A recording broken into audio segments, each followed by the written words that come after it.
they became extremely picky. It wasn't because you didn't expose them to enough foods, or you didn't start to feed them solid foods in the right way, or pressured them too much, or didn't pressure them at all, or anything else. Your child likely has other things uh going on that contribute to picky eating, and that is not your fault. What we need to note is that extreme picky eaters usually eat less nutrients than recommended, and they do have nutritional deficiencies or social challenges. And their eating makes it harder and more emotional for parents and caregivers alike. At the most aggressive stage of being picky, they would often need therapeutic feeding techniques so that they stop losing foods that they will eat, or that they start gaining foods that they will eat. So that means the classic recommendation of keep exposing them to new foods, or keep exposing them to the same foods until they like them. It's important, but it doesn't entirely solve extreme picky eating. It's a long game of using therapeutic feeding techniques to help children stop losing their interest with foods and start adding and being more curious with the foods that we present to them. I know I already had this discussion before, but I have tweaked it to be yeah, I have tweaked it upon further research so that I could give you a more comprehensive approach. So if you have been in a classroom setting, or you have exposure to a child who is picky, or maybe you are thinking of getting um your masterals, or becoming more curious with children's diet, um these are some of the things that you might take a look for, so that you can tell if your child is an extremely picky eater. Um, yeah, so these are some of the things that children might say. So these are for children who are a bit older. When children already grow up to be picky, it gets a little bit harder to convince them to try new things, especially when they already have these certain beliefs that they already believe in. Foods of any color except white are evil. Starving is 1,000 times better than eating food. Food with a speck on it is poison. If a food is delicious, is it candy? If not, no, I'm not interested. Or children who eat so long, yeah, before completing their food, or before trying a bite of their food. These things make meal times very stressful for you and your child, taking more than half an hour to complete, or children who are busy watching videos, or a child who will only consume a small selection of food. These things, if they are true for your child, that means you're dealing with an extremely uh picky eater, and this comes with risks. And one of those risks is social challenges. Extreme picky eating has significant impact on families. I mean, based on what we can see, if it is already difficult at school, what more? I can't imagine how much more it is difficult at school. Parents of picky eaters experience more mealtime stress and conflict. And we often hear from our community how exhausted parents feel by it all. You know, um, and this connected to social challenges, because for example, me as a teacher, a mom would come to me and explain to me that for example, we're going to a field trip, and her child doesn't really eat biscuits because it's too dry. But at school, right, we cannot, sometimes there are rules in school whereby we cannot really make special exceptions. And so each child must eat the same biscuit. So it really depends on your school, but for my school, we eat the same thing so that the children get to have some sort of equality, and we also avoid allergens. We also avoid them from bringing junk food. uh, so the school will just provide food for the whole field trip, so such as biscuit and a packet of milk. But sometimes children don't really eat biscuits enjoyably because they already have this exposure to um to chips, to ice cream, when their aunts and their uncles are bringing them outside. They already have this knowledge, oh, that fast food is readily given to them. It's a prize, it's a happy thing to have. So when they're at school and we give them these biscuits, some children might have a repelling reaction to it, like, what's this? It's too dry, it's quite plain, is there no dip, where's the cheese? Children might ask for these sort of little things. And this one mom did tell me that upon seeing the details on our field trip, that biscuits are the only thing allowed, and that children aren't allowed to bring their own food. Her daughter didn't want to go, but I mean, she wanted to go to the field trip, but she didn't want to go because what will she eat in the middle of the field trip? I mean, she didn't want to eat it, so she was scared that her daughter was gonna get hungry. So having these conflicts and knowing these as an educator really gives me the conclusion that extreme picky eating limits social experiences for children. And this can continue into adulthood as well. Picky adults describe how their eating habits makes them feel alienated. Like, have you ever met someone who tells you they peel their grapes before they eat it, or that they don't eat apple skins, or that they prefer not to have any cilantro on their food because it tastes like soap?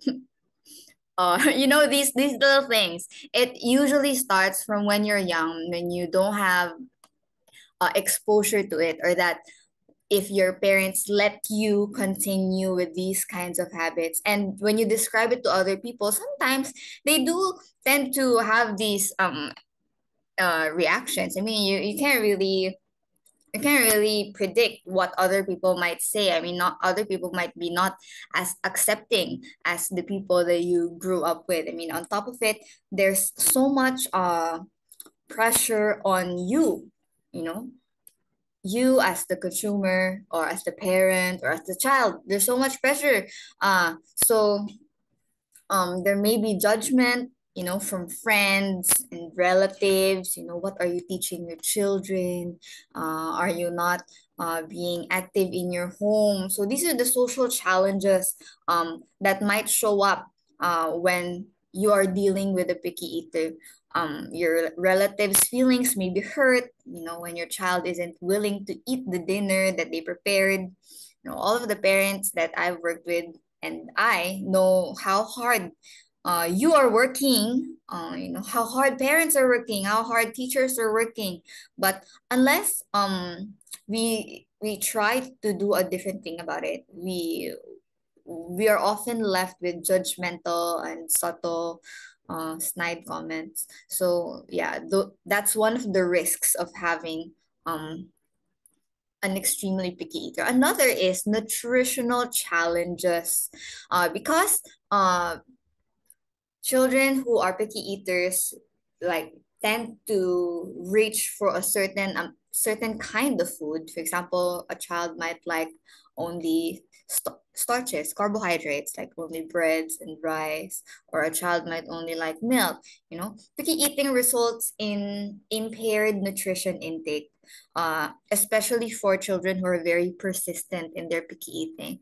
And when it does continue to their elementary age, children might be at risk of being nutritional deficiency. Picky children eat less meat, like fish. They also tend to choose what kind of fruit and vegetables they eat, how they eat them, how it's prepared, who cooks them. Personally, in my class, I have one child who eats well outside of school, but will not eat inside school. I mean, the lunch school provided, even if it's the exact same thing. If the child knows that it has been cooked at school and not by his mom, he will not eat it. And the mom at first was very flattered by this. But now it has become a problem because the mom is returning to work. So now she is asking us for help, but it's kind of hard as well for us because the child also has questions. Why are there new rules now? Why is it that in the past you are letting me bring my packed food and now you're forcing me to eat lunch food from school? These are things that children might ask, especially when they're already quite vocal. And even with younger toddlers or infants, they have a physical reaction to not liking food, such as vomiting, or like they force themselves to vomit, they cry a lot, they throw the bowl, and these will result to nutritional challenges for children. Um, and these children are also in the risk of being underweight because certain foods have iron and zinc, which are essential minerals, which support brain development and growth. And they're essential to a child's growing immune system, getting oxygen to their cells, and so much more. So sometimes, or most of the time actually, extreme picky eaters can be highly reliant on milk or other forms of dairy for food, which can crowd out foods that have iron, zinc, and fiber. So this one is also a common issue whereby a child is always constipated because when child is a picky eater, um they tend to have a very unhealthy gut, and gut health impacts brain health, you know immune system function, uh impacts the child's mood, the vitamin production, nutrient absorption, and overall health, and so much more. And when a child doesn't get enough fiber that they need for them to have a healthy gut, a child would have a very difficult time to pass motion, and this will also get them into more social challenges and more health problems, especially in the future. So this is one of the reasons why variety is important. That even if your child is eating one kind of food, it is still not enough because children need a healthy gut for them to function well, since they're growing little humans. Okay, so one more risk that is related to this nutritional challenges is having nutritional deficiencies. So yeah, as mentioned, children should have a vibrant and very colorful diet, so that they're not malnutrition. And spotting this early on is quite tricky because nutrient deficiencies have different symptoms, and so many of them have same symptoms. And you don't really ever see it because sometimes it's also partially connected to genetics. For example, me, I am naturally a very slim. I come from a very slim family. So all of us are very slim. So when we go to the doctor, sometimes they attribute that being slim to being underweight. At first glance, they tell you, oh, you're underweight. So with children, right? Since they're still growing, you don't know how true these statistics are, especially when the statistics that presented usually are for a certain race, for a certain people, and when, for example, a person of color would go, for example, to more commonly white clinic, their statistics might be different. So they might say you're underweight, but actually on studies when regarding your race, sometimes like that, you are actually at par because everybody's bodies are different when it comes to different cultures, I believe. Mm, for example, Asians might tend to be a little bit leaner, or other people might tend to be more bulkier, and it's completely normal.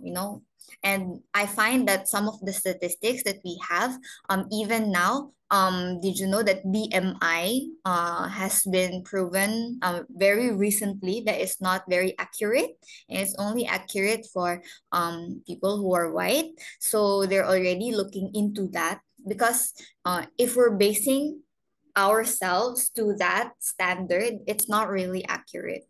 Yeah, so for children, common symptoms for nutritional deficiencies include being small, growth changes, but most commonly appetite loss, being always tired, fatigue, weakness. Um, the more severe ones include brittle nails, um, dry, itchy skin, when their wounds are not healing. Between risks of vitamin and mineral deficiencies and not enough fiber, social challenges for you and them. Overall, these risks, extreme picky eating is very difficult to handle. So what are the causes sometimes? One of the causes could be early feeding. Um, Early feeding. So some moms would be a bit competitive and would introduce a child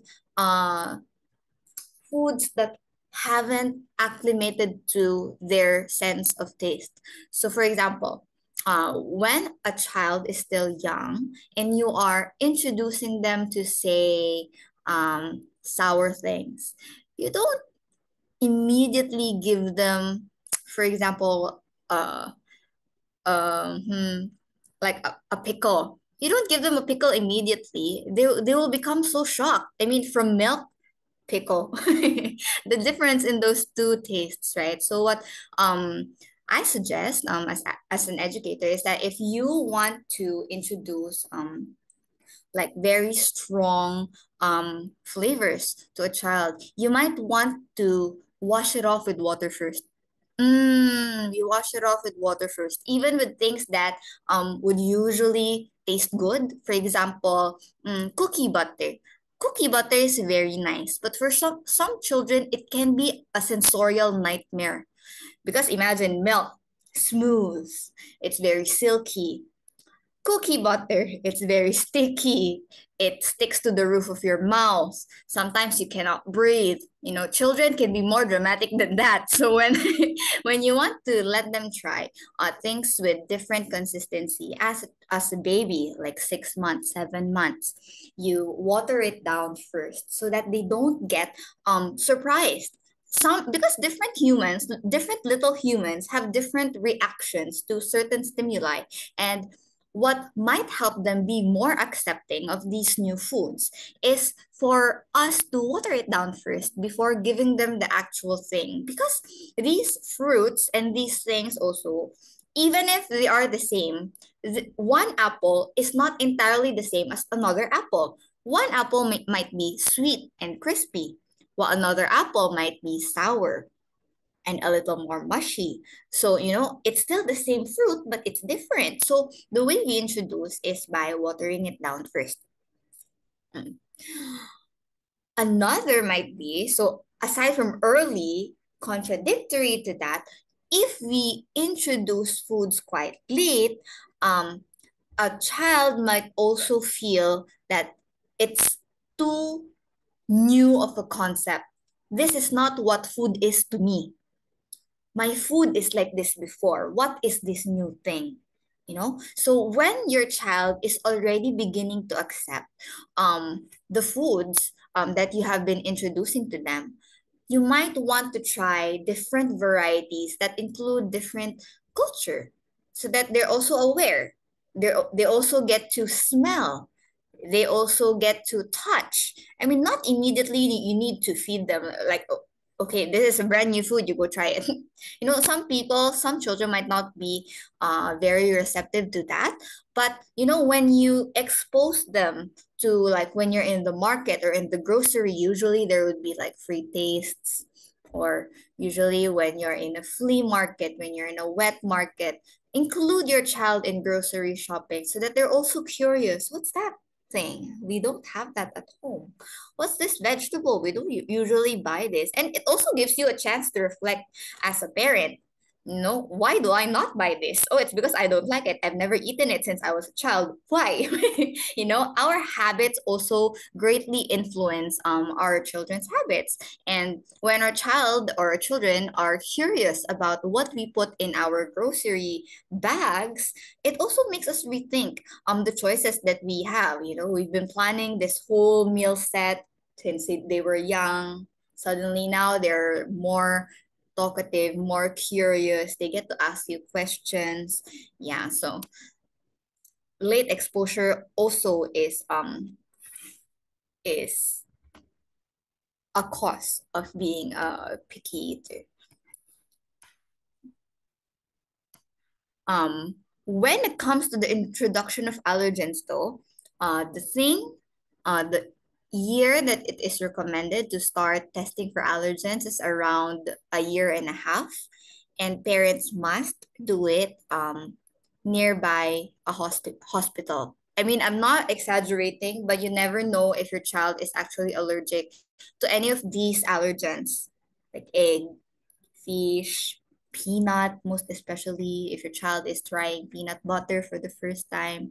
Again, watered down peanut butter for the first time. You try it nearby a hospital because it can be quite drastic, the change. It can be quite instant. When children react to it. And as first time parents, I mean, if you're trying allergens for a child, I'm pretty sure you're a first time parent or a first time caregiver. There must be medical aid available to you. So you try it maybe when you're near a hospital.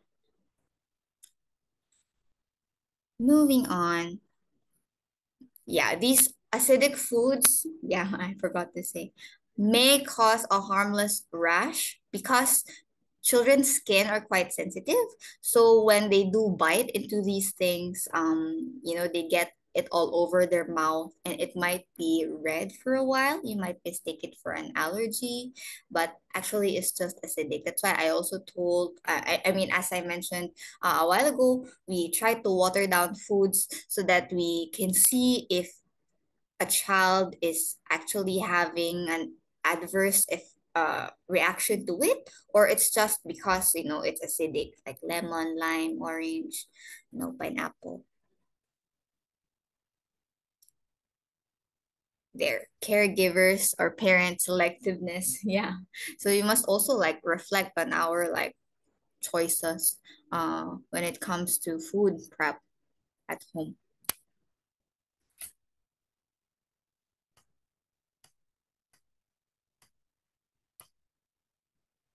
So when we are, for example, trying to uh, stay on uh, or trying to indulge our children who like a certain type of vegetable, we can do this. For example, for potatoes, we have different ways to cook it. You can butter it, you can pancake, you can see it in the photos.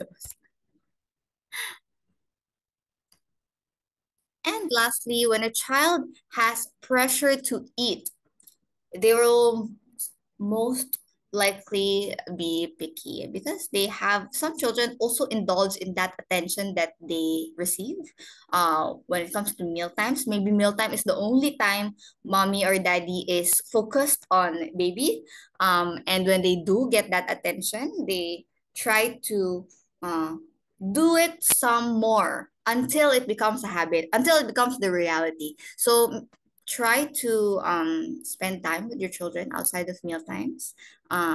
Yeah. A question that is being asked is this.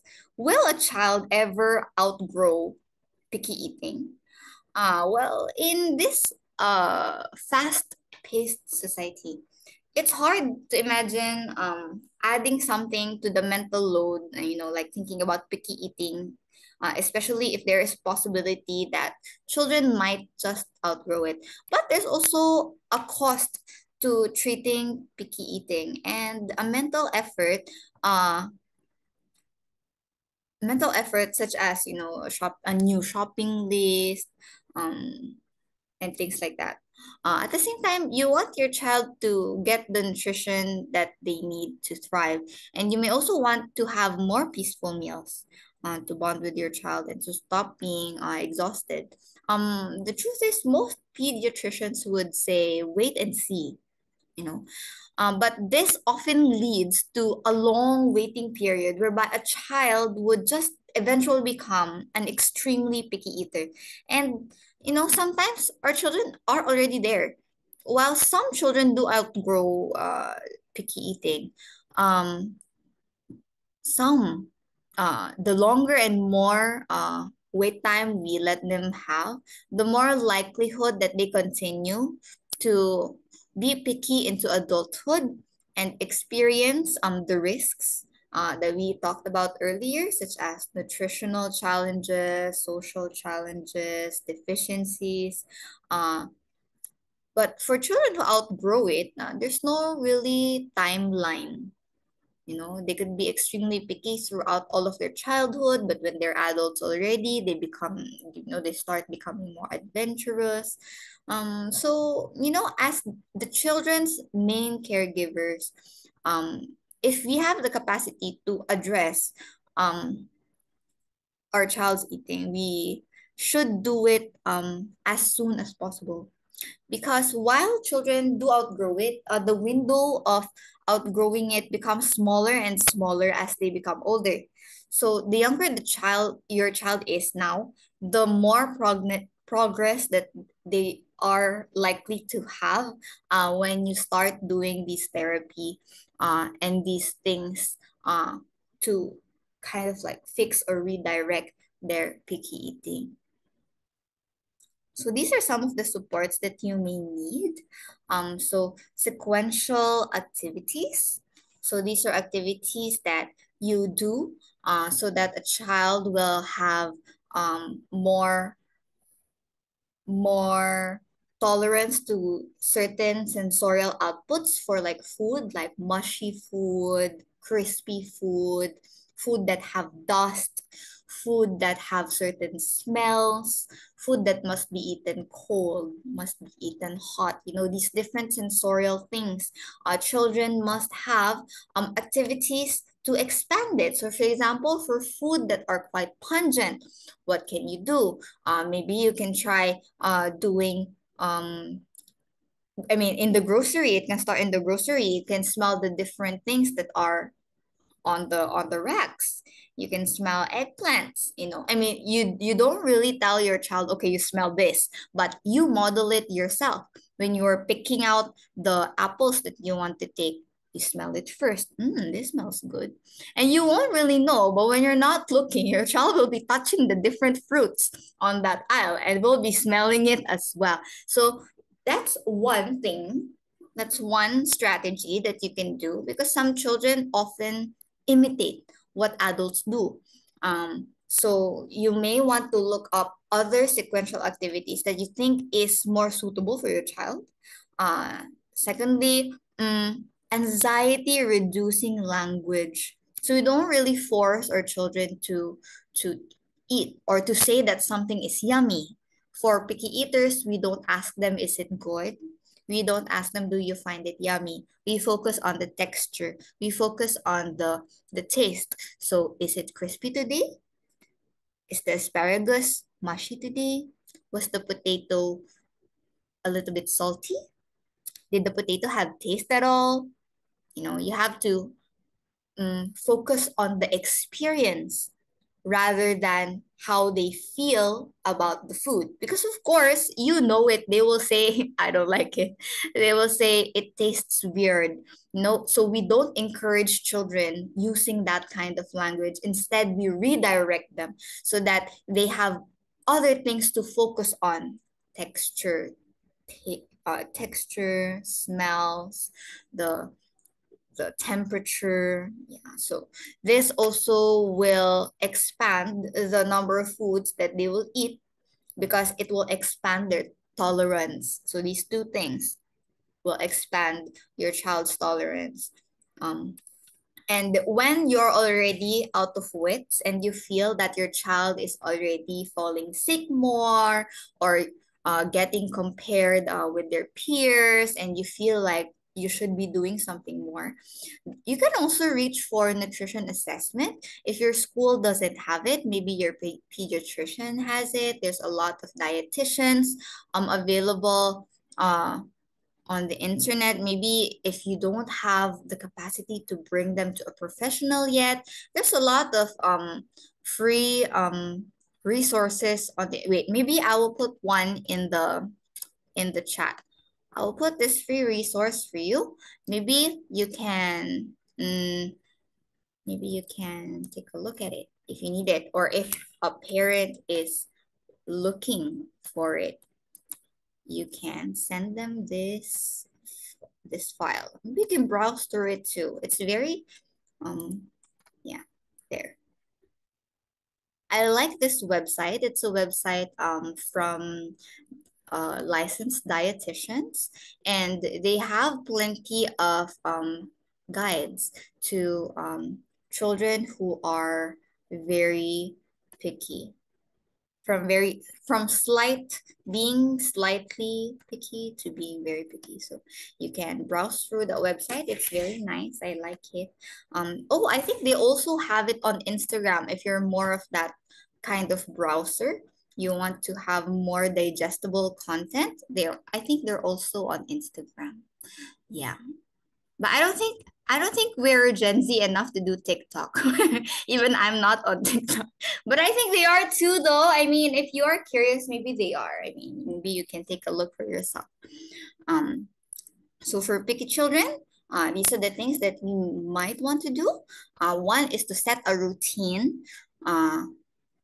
For example, before mealtime, we can play a song. Your child can participate in setting the table. Your child can have chores such as sweeping the floor, or like clearing up the kitchen, clearing up the dining area, or maybe washing, maybe, just give them a sense of routine so that they're also able to mentally prepare that they're going to eat already. Number two is to be a good example. So children just, they take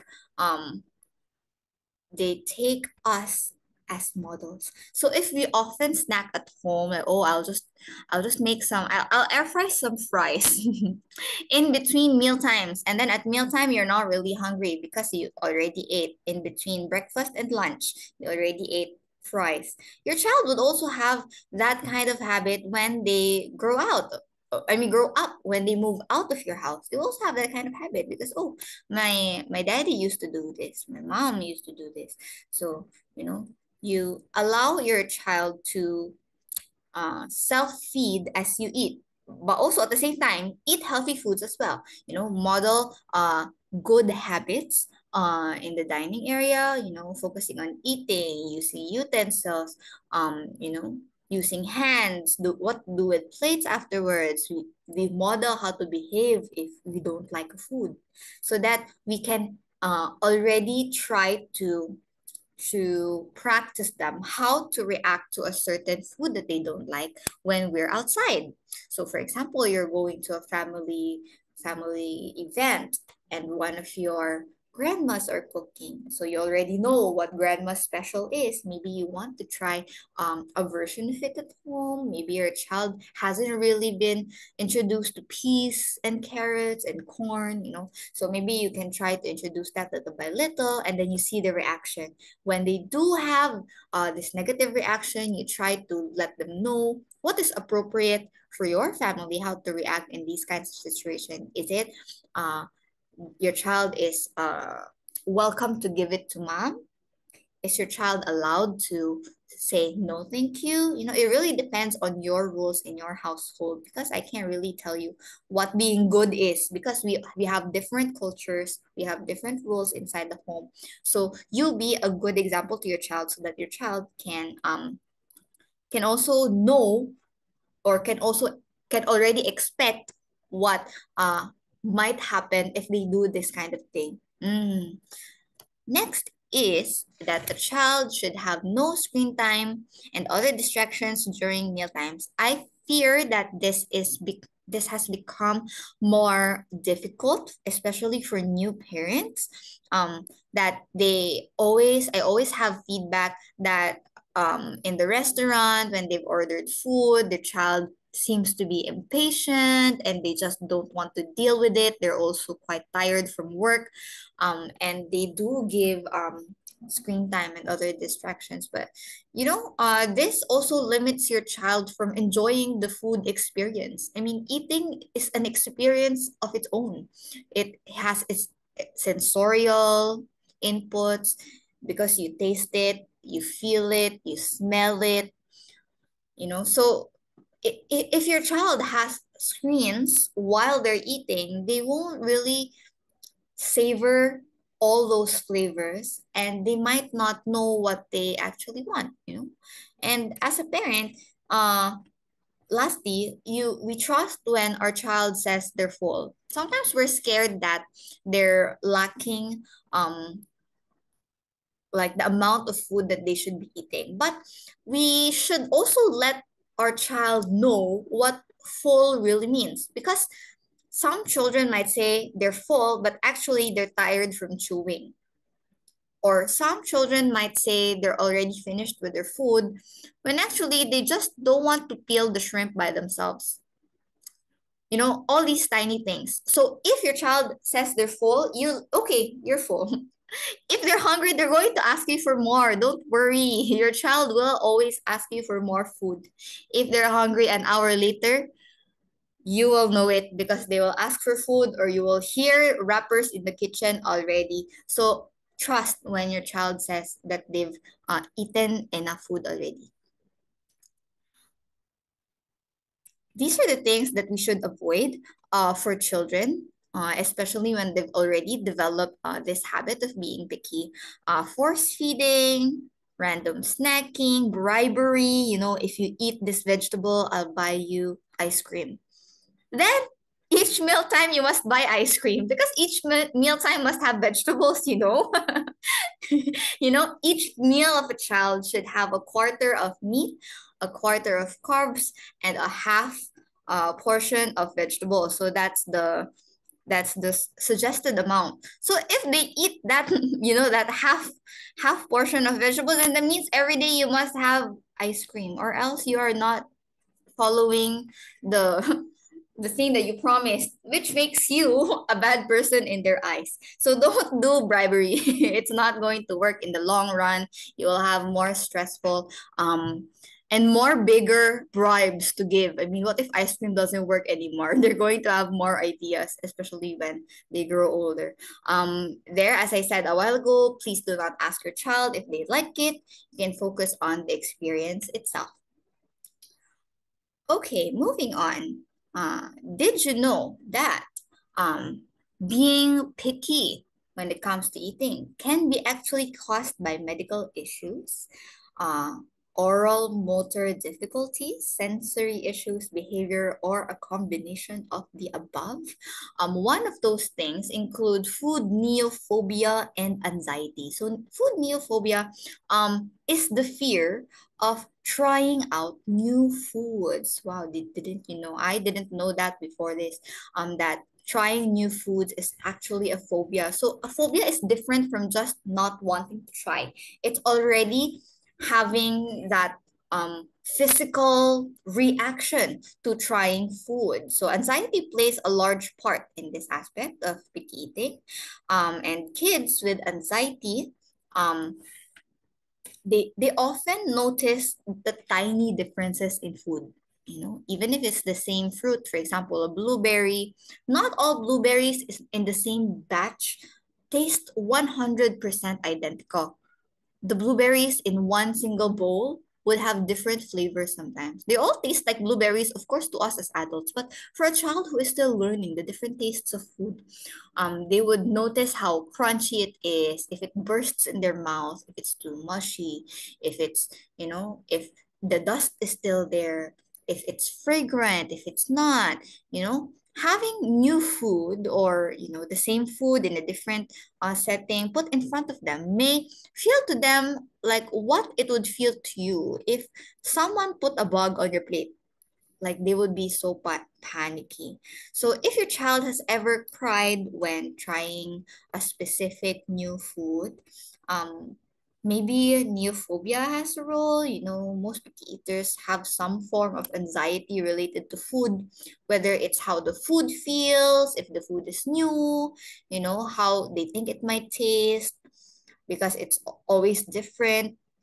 Children may also feel anxious if they're picky eating, makes mealtime stressful already. They kind of feel it from adults as well, when it's getting tense and people are already upset. Oh, here we go again. Not they haven't even started eating, we're already quite stressed.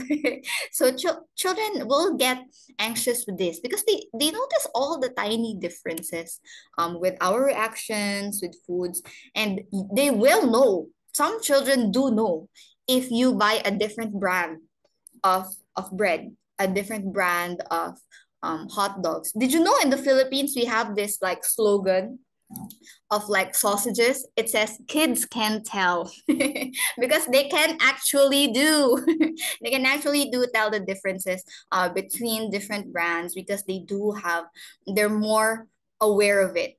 Because I mean, compared to us adults who might not sense the difference in it, we have been on this earth for 30 years. They have been here for 4 years. So imagine how more attuned they are to the different tastes, the different, feelings. They're starting to just feel new things. So everything is very different to them. So they might develop food neophobia and anxiety. So one of the things that you can do, you can focus on the experience. This blueberry is it as big as my eyes? Is it as small as your eyes? Is it cold to your touch? How does it smell? Do you think we can play with blueberries? It looks like marbles. We try to make it as playful. I mean, when we're introducing this new aspect of food. Um,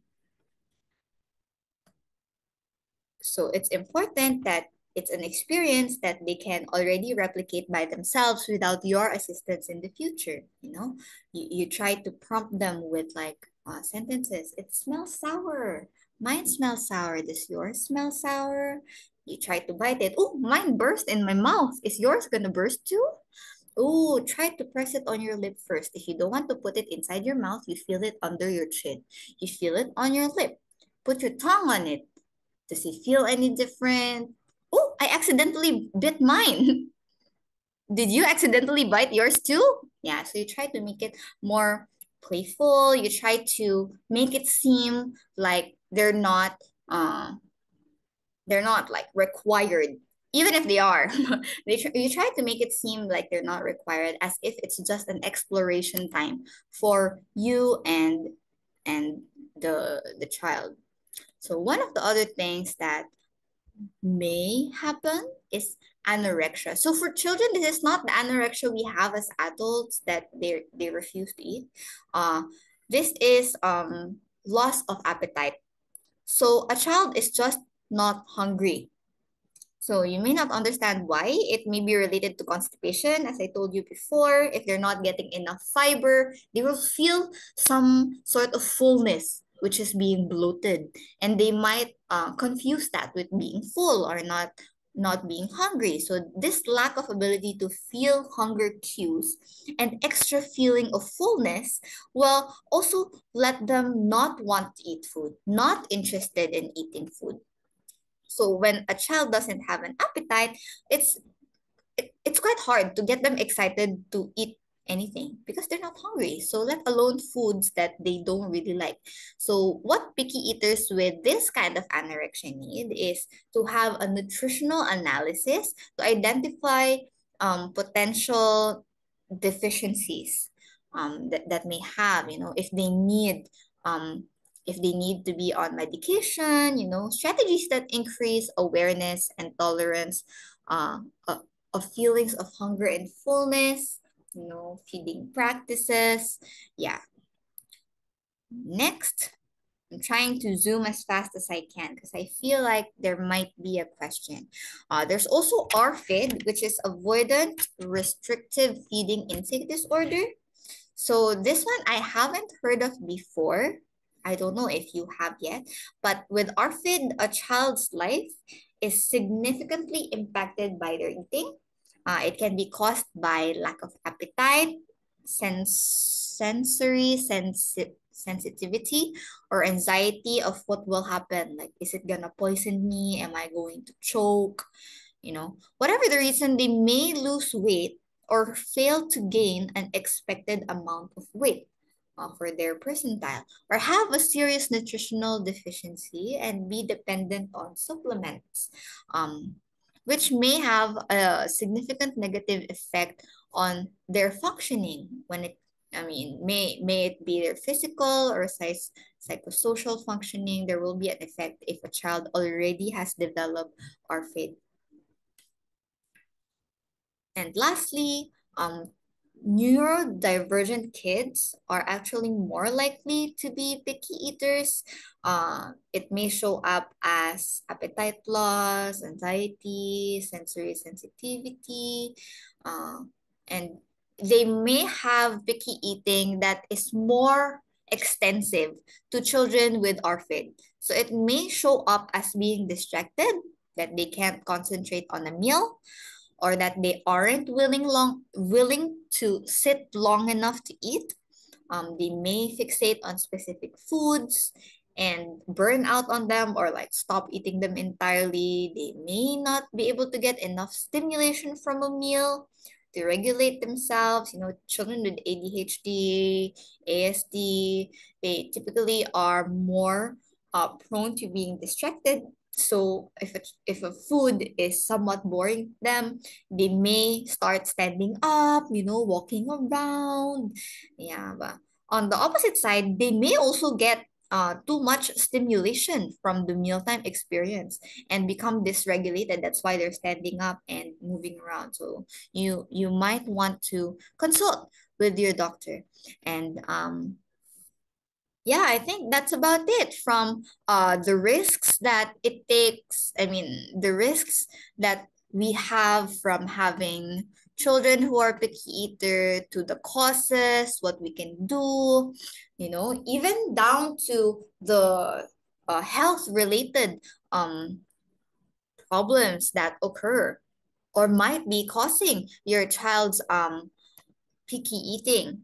Yeah, so let's just take a moment when we do figure out that our child has this picky eating. Just wanted to remind all of you that it is definitely not our problem when our child is extremely picky. Yeah, so to end this talk, I'll share a quote from you for you. It takes 40 to 50 exposures to new foods before a fussy eater would accept it.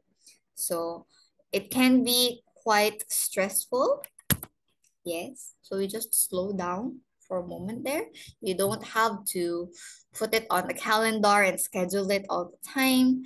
You just need to know that this is not an overnight thing that we can fix.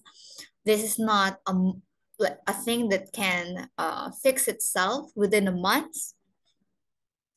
It may be a year or more where our children are still learning, and trust that if you are doing uh, the effort that you need to do, which I feel that we all do as caregivers, educators, and parents, our child would be able to overcome the stage of being a picky eater. And if they don't, it's not your fault. You can still seek external support, dietitians, pediatricians.